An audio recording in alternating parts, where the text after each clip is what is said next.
Hey, what's up, everybody? True Boxing here. Thank you for coming back to Get Hit with the Truth. So today we're continuing my 2022 year-end top 10s as we are going to discuss we're going to start the 168-pound super middleweight division. Only 4 divisions left to do.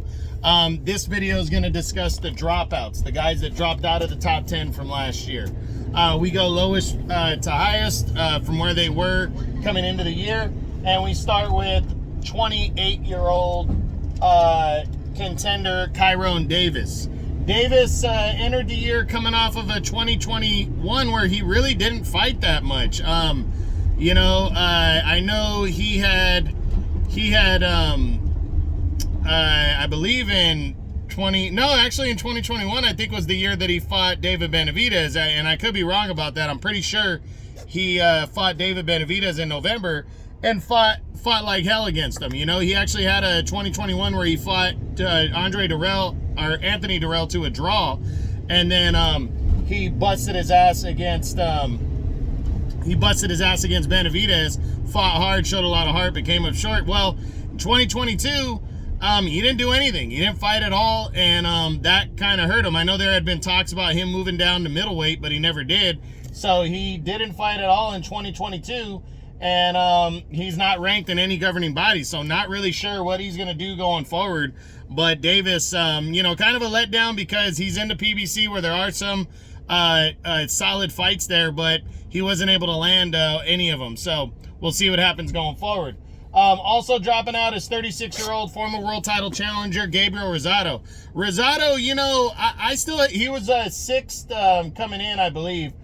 Davis was sitting like at number 9, I believe, coming into the year. But Rosado, really had a lot of promise at super middleweight because, he did close out 2021 with a loss to Jaime Munguia, but he came down to 160 for that fight. And he had pulled off the win over, God, I forget the guy's name. He had scored an upset over that prospect on the rise. And it really looked like Munguia, the reason Munguia won was because of the age and because Rosado had moved down. Well, heading into 2022, he was still a contender in this division, and he took on Shane Mosley Jr., who shouldn't have been a threat to him if he's really at the top, and he lost a 10-round majority decision. And then it just got worse. He ran into contender on the rise, Ali Akhmedov, and Akhmedov just dominated him over 10 rounds. Still showed a great chin, a lot of heart, but he dropped the one-sided decision against Akhmedov. He finished 0-2 on the year. I really think that's all she wrote for Rosado. I'm not sure if he's going to be returning.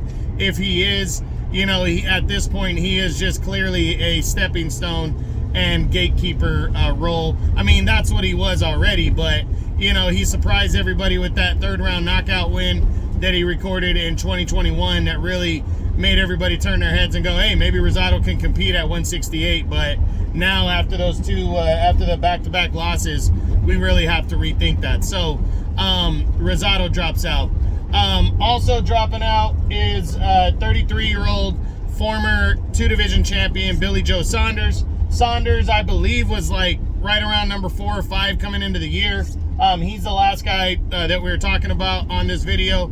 He just flat out didn't fight. He hasn't fought since May of 2021 when Canelo broke his jaw and he retired in the corner and lost his WBO title as they were attempting to unify belts.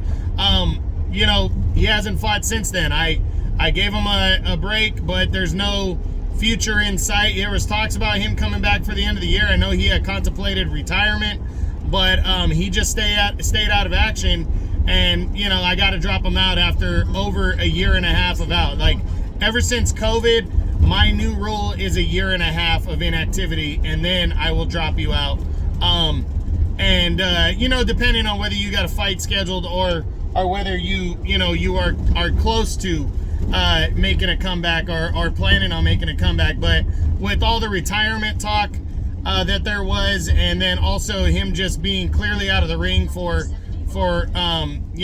what has been 19 months now, I'm dropping Billy Joe out. He's not ranked in any governing body, but I hope to see him back soon because I really think Billy Joe, with his style and his name, he can still be an impact player at 168. So we'll see what he decides to do. Hopefully he makes a comeback in the first half of the year and gets back into the mix. But that's it. Those are my dropouts from for the 168-pound super middleweight division. The guys that dropped out from last year as my 2022 year-end top 10s continue.